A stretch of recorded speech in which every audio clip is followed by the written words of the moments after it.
ข่าวพยากรณ์อากาศพยากรณ์อากาศประจำวันที่27มิถุนายน2025ความกดดันอากาศต่ำของอากาศร้อนยังสืบต่อปกคลุมอยู่ทั่วทุกภาคของประเทศลาวด้วยกำลังอ่อนหาปานกลางสมทบกับลมมรสุมตะวันตกเสียงใต้พัดปกคลุมซึ่งจะเฮ็ดให้มีฝนตกฟ้าร้องฟ้าเหลื่อมในระดับคอยอยู่ทั่วไปในแต่ละภาคและตกปานกลางหาตกหนักอยู่บางท้องถิ่นพร้อมมีลมพัดแรงเป็นบางโอกาส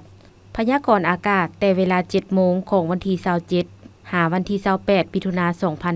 2025ภาคเหนือด้านตะวันออกแขวงพงสาลีหัวพันเสียงขวาง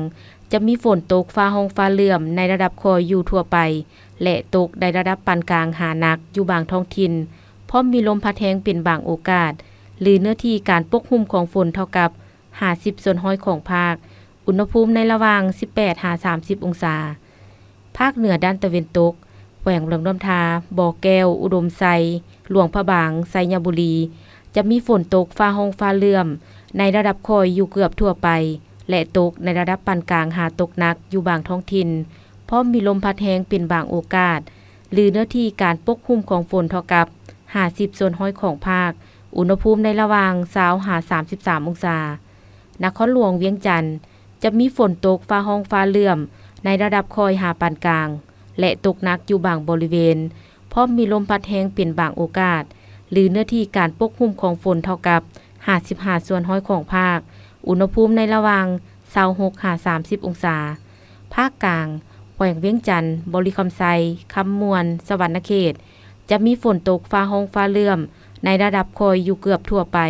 และตกในระดับปานกลางหาตกหนักอยู่บางท้องถิ่น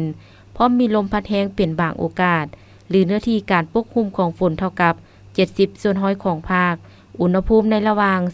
23-32 องศา